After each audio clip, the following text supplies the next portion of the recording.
Hey guys, welcome back. Welcome to another video. This video is a little different from what I normally film. I don't do any type of review on tech stuff, but today I'm going to be talking about why the Sony ZV-1F did not work for me. I've been vlogging and creating content for over 4 years, so I'm not necessarily new to this. I've been doing this for a while. I know what I like my content to look like, and I know what I enjoy seeing in my videos and what I do not enjoy seeing. So I wasn't opposed to trying the new Sony. And I know the Sony ZV-1 has been talked up quite a bit. A lot of people have been loving that camera, and a lot of people also compare the Canon G7X Mark II to the Sony ZV-1 and all of the Sony point and shoots, including this one, which is the Sony ZV-1F.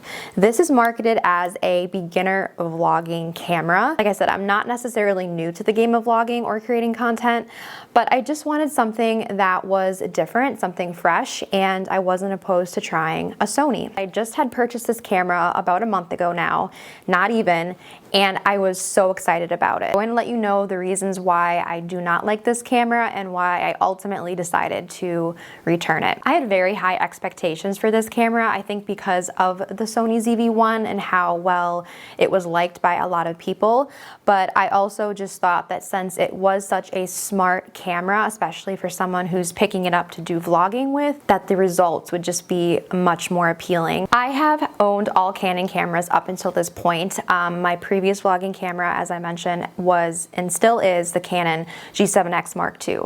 That is a very popular vlogging camera. Pretty much every vlogger has had that camera at some point in their vlogging career. I think that most people still use it to this day for vlogging. I just wanted to step it up, you know. The G7X Mark II does not have an external mic.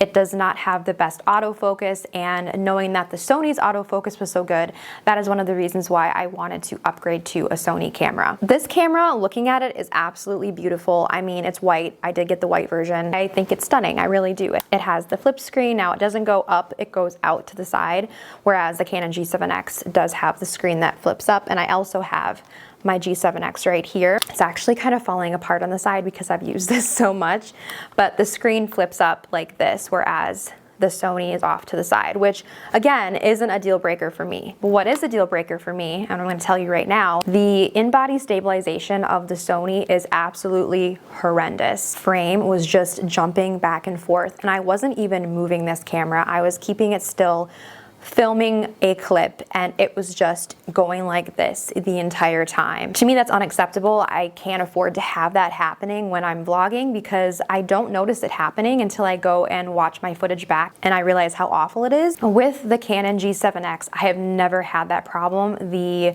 in-body stabilization is so smooth on the G7X and all Canons in general. I think that if you are comparing stabilization specifically between Sony and Canon, Canon always wins in that department. Even with the steady setting on within this camera, the footage is still very shaky. I've taken it on walks with me during vlogging and watching the footage back. It's just very disappointing to see how shaky everything is and how unstable the footage is. Another thing that I absolutely do not love about the Sony is that it does not perform well in lower light settings.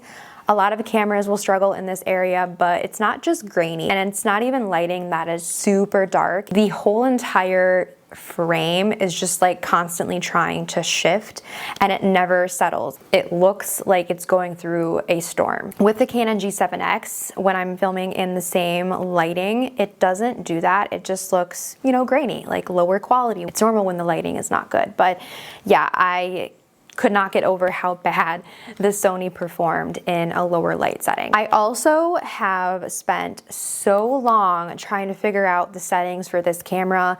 Right out of the box, the settings do need some adjusting in my experience. I do not like the colors of the Sony either. Canon is very well known for their colors. They're very vibrant, they're very bright, they're just very rich. They make you look healthy, and I found that the Sony, I don't look healthy in the Sony clips. I look washed out, I look pale. It doesn't look flattering at all. That's kind of a make or break for me as well, because I just love how beautiful skin tones are in the Canon, and I love how beautiful the colors pop in Canon. Overall, like, you just look good in the Canon cameras, and there's no filters. It's just that the colors are so rich that you just look amazing. I am going to do some comparison shots so you can see what I'm talking about. I have watched my fair share of reviews now for the ZV-1 and the ZV-1F. Each review that I've watched comparing clips, the footage is so shaky, and I cannot believe more people are not talking about this because it's a big deal. It's very noticeable. Here is a comparison of the Canon G7X Mark II and the Sony ZV-1F side by side. I have the Sony on my left and I have the Canon here on my right. And I don't know if you guys can tell, but I do look a little more vibrant and just more like healthy in the Canon versus the Sony. I look a little bit more washed out. My skin tone isn't as warm and it just isn't as healthy looking as the Canon. Both of these cameras are currently on automatic mode. They are not on like any specific settings, just straight automatic.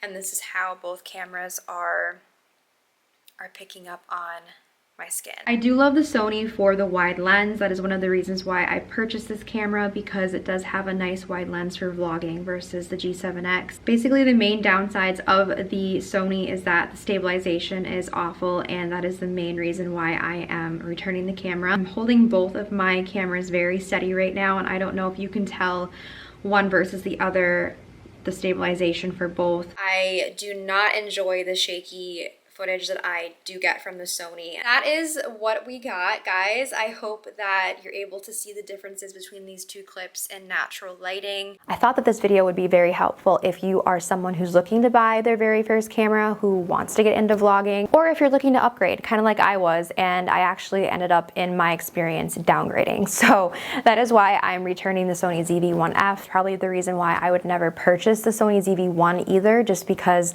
the stabilization in that camera is not any better. That's pretty much it. I just wanted to come on and let you guys know why I'm going to be returning this camera after I said I was so excited to use it. I hope you enjoyed this video. I hope this was kind of helpful, especially if you are camera shopping right now or thinking about buying the Sony ZV-1 or the Sony ZV-1F. I hope you guys enjoyed. Thank you so much for watching, and I will see you in my next video.